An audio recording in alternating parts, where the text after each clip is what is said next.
Hello friends, this is Mike Tango and welcome to my channel. आज फिर मैं एक नया टॉपिक लेके आया हूँ फ्रेंड्स, जो है MEG 7 इंडियन इंग्लिश लिटरेचर से, जिसका नाम है untouchable.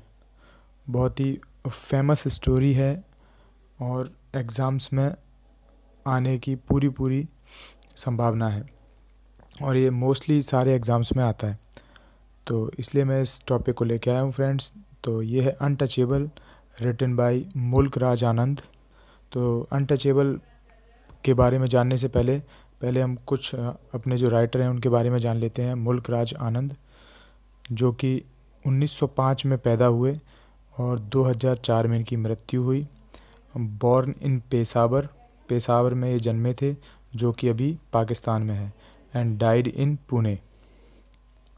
Father Lalchand was a soldier in British Indian Army and mother Ishwar Kaur was housewife. Education was done in Lahore and Khalsa College Amritsar, and did additional studies at Cambridge and at London University. उसके बाद receiving his PhD in 1929, उन्हें PhD मिला 1929 में। उसके बाद उन्होंने he married to Kathleen van गेल्डर इन 1938, 1938 में उन्होंने एक शादी की। उसके बाद फिर उन्होंने दूसरी शादी की सीरीन वेबदार इन 1950, 1950 में उन्होंने दूसरी शादी की। And he was a novelist, short story writer and critic, and he was awarded with international peace prize in 1952। 1952 में उनको इंटरनेशनल पीस प्राइज़ मिला। उसके बाद पद्म भूषण इन 1967 में पद्म भूषण, एंड साहित्य अकादमी अवार्ड इन 1971 में साहित्य अकादमी अवार्ड मिला। और जो उनका सबसे फेमस वर्क था वो था अनटचेबल, जो उन्होंने 1935 में लिखा था। And he was called as a founder of English novel in India. English novel जो इंडिया में लिखे गए उनके वो फाउंडर कहे जाते हैं। तो फ्रेंड्स, अब हम थोड़ा जानते हैं इस स्टोरी के बारे में, अनटचेबल बाय मुल्क राज आनंद। अनटचेबल मीन्स छुआछूत।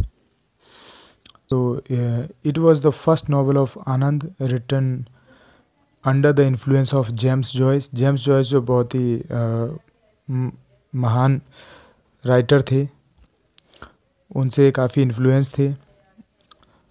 उनसे इन्फ्लुएंस होकर इन्होंने ये लिखा अनटचेबल। एंड महात्मा गांधी से भी इन्फ्लुएंस थे। And it was published by the efforts of E.M. Forster and carried a preface written by him. और E.M. फोस्टर जो थे, उन्होंने इसका प्रीफेस लिखा था। The book was inspired by his aunt's experience when she had a meal with a Muslim woman and was treated as outcast by his family. तो जो एक रियल इंसिडेंट था, उनकी आंटी जो थी, उन्होंने एक मुस्लिम वुमन के साथ में खाना खाया था, जिसकी वजह से उनको उनके कास्ट से बाहर निकाल दिया गया था और उन्हें कोई भी एक्सेप्ट नहीं करता था। छुआछूत मानने लग गए फिर उनको। इसके ऊपर उन्होंने ये अनटचेबल लिखा था। द सेंट्रल कैरेक्टर्स आर, जो कैरेक्टर्स हैं इसके वो है बाखा, अ यंग स्वीपर, जो एक स्वीपर है बाखा। द सन ऑफ लाखा, उसके फादर का नाम है लाखा। हिज सिस्टर सोहिनी, उसकी बहन है सोहिनी। पंडित कालीनाथ, एक पुजारी होता है, प्रीस्ट मंदिर का, उसका नाम है Pandit Kalinath. Who tries to molest Sohini, और वो सोहिनी को मोलेस्ट करने की कोशिश करता है। The other important character are colonel Hutchinson and Gulabo. The novel ends with 3 solutions to the problem. जो नॉवल की जो एंडिंग होती है, उसके जो सॉल्यूशंस हैं, 3 सॉल्यूशन निकल कर आते हैं, जो है Christianity, Gandhi and the flush system. ये जैसे आप याद रखिए, मैं आपको स्टोरी सुनाऊंगा तो आपको ये चीज़ समझ में आएगी। एंड जो गांधी जी हैं, Gandhi appears in person to speak on the evil of untouchability. जो गांधी जी हैं, वो जो छुआछूत की जो बुराई है उसके बारे में, उसके अगेंस्ट बोलते हुए दिखते हैं इस नावल में। एंड एक इम्पॉर्टेंट चीज़ इसमें जो है वो है in 2004 a commemorative edition including this book was launched by Indian prime minister Manmohan Singh. 2004 में जब ये जो मुल्कराज आनंद जी ख़त्म हो गए थे, उसके बाद इनको श्रद्धांजलि देने के लिए एक कमेमोरेटिव एडिशन इस बुक का लॉन्च किया था 2004 में बाई उस टाइम के जो प्राइम मिनिस्टर थे मनमोहन सिंह के द्वारा। अब हम आते हैं इसकी स्टोरी पर। इसकी स्टोरी की मैं समरी आपको बताता हूँ। वैसे तो बहुत बड़ी स्टोरी है, इसकी मैं एक समरी जल्दी में आपको बताता हूँ। जो है the novel begins with the beginning of an autumn morning in Bakha's life. जो नॉवल स्टार्ट होती है एक अच्छी सुंदर जो सुबह है बाखा की।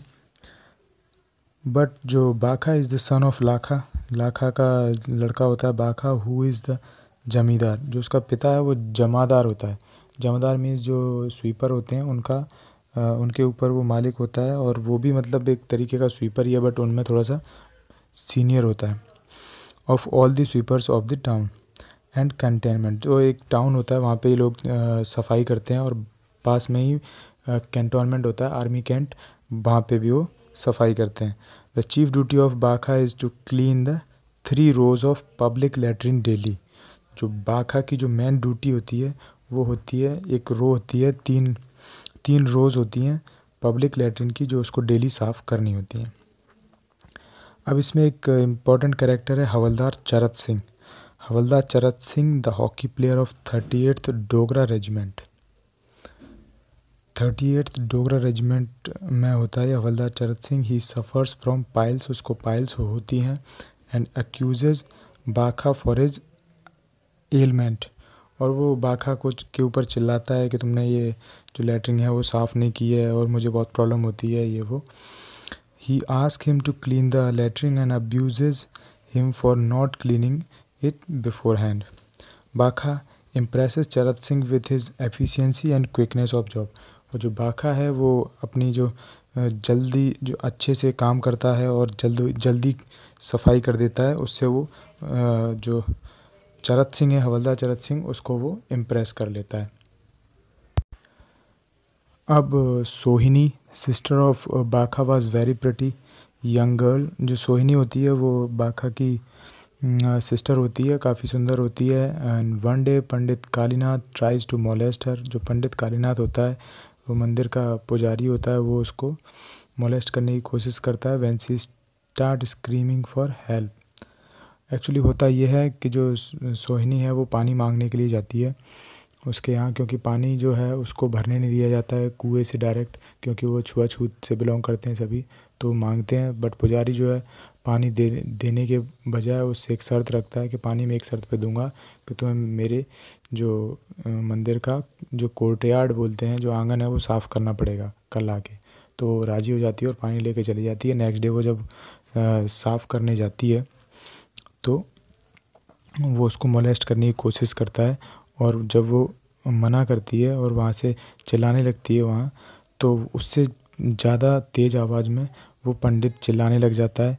दैट इंग्लिश में बोलता है पॉल्यूटेड पॉल्यूटेड पॉल्यूटेड, मतलब इसने ये सब अशुद्ध कर दिया है। तो वो उल्टा भीड़ इकट्ठी हो जाती है, क्राउड इकट्ठा होता है, तो वो उसको यही बताता है कि इस लड़की ने सब अशुद्ध कर दिया है, मंदिर की सीढ़ियाँ, मंदिर छू लिया है इसने, पूरा अशुद्ध कर दिया है। तो सब भीड़ भी उसी के साथ हो जाती है, और उसकी जो सोहिनी की बात है कोई नहीं मानता है। फिर बाखा उधर पहुंचता है भीड़ को देखते हुए, तो वो देखता है जो उसकी बहन है वहाँ रो रही होती है और कोई उसकी मदद नहीं करता है, और पूरी कहानी उसको पता लगती है। बट वो भी मजबूर होता है, कुछ कर नहीं सकता है, तो अपनी सिस्टर को लेके घर आ जाता है। उसके बाद इस स्टोरी में क्या होता है, फिर एक इंसिडेंस होता है। जो बाखा है वो हॉकी खेल रहा होता है अपने फ्रेंड्स के साथ में। तो हॉकी कहाँ से मिलती है उसको, जो हवलदार चरत सिंह है वो इम्प्रेस होता है उससे और उसको एक हॉकी गिफ्ट देता है। वही हॉकी वो अपने फ्रेंड्स के साथ में खेल रहा होता है, तो वहाँ पे हॉकी खेलते टाइम एक छोटे से बच्चे को चोट लग जाती है, और जब चोट लग जाती है तो वो जल्दी से कुछ नहीं देखता और उस बच्चे को अपनी गोदी में उठा के उसके घर ले जाता है। बट जो बच्चा था वो ऊंची कास्ट का था और ये नीची कास्ट का था। तो ये देखते हुए कि बच्चे को ये लेके आया है, कोई उसको अप्रिशिएट नहीं करता है, बल्कि उसको ऊपर चिल्लाते हैं सारे कि तुमने छू कैसे लिया, इसको सब अशुद्ध कर दिया, ये वो। तो वो सोचता है ये क्या मतलब समाज है जो बिल्कुल हम लोगों को इतना नीचा समझता है। फिर उसके बाद क्या होता है, जो उसका फादर है वो उसके ऊपर चिल्लाता है कि तुम सही से काम नहीं करते हो, काम पे ध्यान नहीं देते हो और ये वो। तो इसके बाद क्या होता है, वो वहाँ से घर छोड़ के चला जाता है एक दिन। जब एक दिन घर छोड़ के चला जाता है तो वहाँ पे वो क्या देखता है कि उसको एक ये मिलता है, जो मैंने करेक्टर बताया था, कर्नल हचिंसन। कर्नल हचिंसन जो होता है वो क्रिश्चियन होता है। तो वो देखता है कि परेशान है ये, तो वो उसको बताता है कि जैसा तुम्हारा जो धर्म है उसमें अनटचेबिलिटी है, छुआछूत है, वैसा क्रिश्चियन में नहीं होता है, और तुम क्रिश्चियनिटी अपना लो, तुम क्रिश्चियन बन जाओ तो कोई छुआछूत की प्रॉब्लम नहीं होगी और तुम्हें सब सपोर्ट करेंगे, फाइनेंशियली भी सपोर्ट करेंगे। तो थोड़ा बहुत वो गुमराह होने लगता है। तब तक उसको दिखता है कि गांधी जी की रैली चल रही है कहीं पे और गांधी जी एड्रेस कर रहे हैं कुछ क्राउड को। तो वो उस क्राउड के बीच में घुस जाता है और देखता है गांधी जी वहाँ पे सेम उसी टॉपिक के ऊपर बात कर रहे होते हैं, छुआछूत के ऊपर, और लेक्चर दे रहे होते हैं। सबको बोलते हैं ये छुआछूत जो है बहुत ही सामाजिक बुराई है, इससे हमें निजात पाना है, ये सब। तो वो बहुत खुश होता है। उसी क्राउड में उसे एक और कैरेक्टर मिलता है जो होता है इकबाल। इकबाल जो होता है वो एक पोइट होता है। इकबाल नाथ नाम है उनका पूरा। इकबाल नाथ जो है वो एक पोइट होते हैं और वो एक नया सॉल्यूशन उसको बताते हैं। वो बोलता है कि modern sanitary system with flush will be implemented and thereafter this caste system will over. बोला कि मॉडर्न जो सैनिटरी सिस्टम है, सैनिटरी सिस्टम में क्या होगा कि फ्लश सिस्टम आएगा, जो लेटरिन्स हैं उसके साथ में फ्लश लगाए जाएंगे। अगर फ्लश लगे हों और वो अपने आप क्लीन हो तो जो छुआछूत की है बीमारी वो ठीक हो जाएगी। कोई किसी को ऐसे तुम्हें साफ़ करने नहीं जाना पड़ेगा और छुआछूत नहीं होगी। तो ये भी एक उसको अच्छा टॉपिक लगता है, अच्छी राय लगती है। तो वो घर पे आके अपने फादर को सेम चीज़ बताता है। Bakha returns his home and tells his father everything what happened in whole day and he was really optimist about the future। और वो बहुत ही क्यूरियस होता है आगे फ्यूचर के लिए कि ऐसा कब होगा। इसी तरह ये स्टोरी एंड हो जाती है। तो फ्रेंड्स, ये स्टोरी थी अनटचेबल की बाई मुल्कराज आनंद, जो कि 1935 में लिखी गई थी। काफ़ी इंटरेस्टिंग स्टोरी थी और ये जो क्वेश्चन है ये डेफिनेटली आपको एग्ज़ाम में मिलने वाला है। इसको आप प्रिपेयर करें और अपने वर्ड्स में इसको लिखें। तो फ्रेंड्स, अगर ये वीडियो मेरा अच्छा लगा हो तो प्लीज़ लाइक करें और मेरे चैनल को सब्सक्राइब करें और आप बेल आइकन पे ज़रूर क्लिक करें। अगर आप बेल आइकन पे क्लिक करेंगे तो मेरे नेक्स्ट वीडियोज़ का नोटिफिकेशन आपको मिलेगा। So thank you very much.